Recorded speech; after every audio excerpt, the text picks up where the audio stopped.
রাধে রাধে জয়নিতাই আমার গোপাল সোনাদের পরিবারের সকলকে সুস্বাগতম। সকল সাধুগুরু ও শ্রী বৈষ্ণবদের চরণে দণ্ডবত প্রণাম করে আমি আমার ব্লগটা শুরু করছি। আজ আমি গোপী প্রভুর গোবিন্দের গৃহে গিয়েছিলাম ঝুলন দর্শন করতে। অনেকটা বেশি সময় অতিবাহিত করতে পারিনি, কারণ আমার মাসির বাড়িতেও যেতে হয়েছিল, সেখানেও পুজো ছিল। তাই যতক্ষণ ছিলাম দর্শন করে মন ভরে গিয়েছিল। সেই দর্শনের কিছু অংশ তোমাদের সাথে আমি শেয়ার করছি। কেমন লাগলো অতি অবশ্যই জানিও। প্রভুকে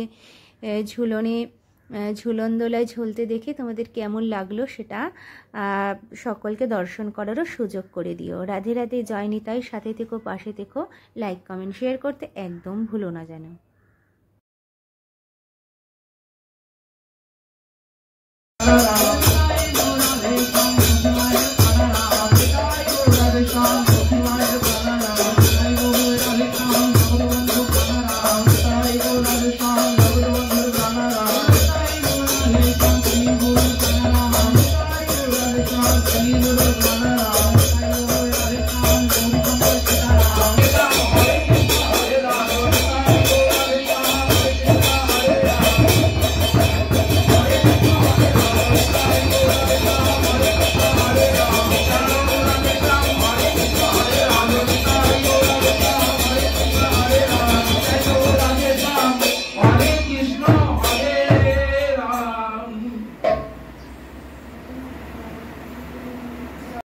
শুধু রাধা কৃষ্ণ যদি আমরা ভজনা করি তাহলে কিন্তু আমাদের ভজনা ঠিক হবে না।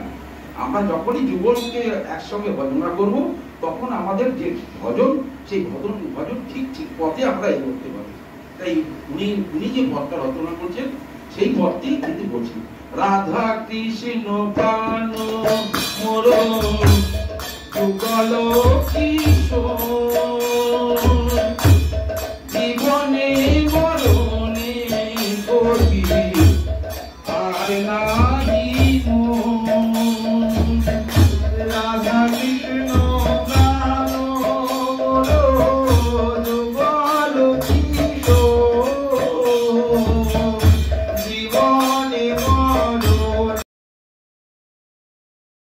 সন্ধ্যা 6টা থেকে ভাগবত পাঠ হয়েছিল।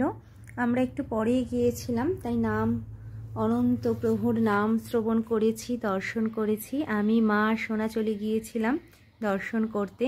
তারপরে প্রভুর মা মাতাজি ভীষণ ভালোবাসেন, উনি আমাদের প্রসাদ সব প্যাক করে দিয়েছিল, নিয়ে এসেছি। পরম আনন্দে সেই প্রসাদ সকলকে দিয়ে গ্রহণ করেছি। তার কিছু অংশ দেখো। প্রভুরা সকলেই খুব ব্যস্ত, কারণ রাসের উৎসব অনেকক্ষণ অবধি হয়। ভীষণ আনন্দময়, ভীষণ আরতি, খুব সুন্দর। আগের বার আমরা দর্শন করেছিলাম, তো এবার আর বেশি সময় থাকতে পারিনি, তার জন্য ভীষণই মনটা ভারাক্রান্ত হয়েছিল, চলে আসতে হয়েছিল বলে তোমাদেরকে দর্শন করিয়ে দিচ্ছি। তোমরা সকলে ভালো থেকো, সকলের উপর ভগবানের কৃপা বর্ষিত হোক, সকলেই সেবার সাথে যুক্ত থেকো। রাধে রাধে জয়নিতাই, জয় জয় রাধে শ্যাম বলো।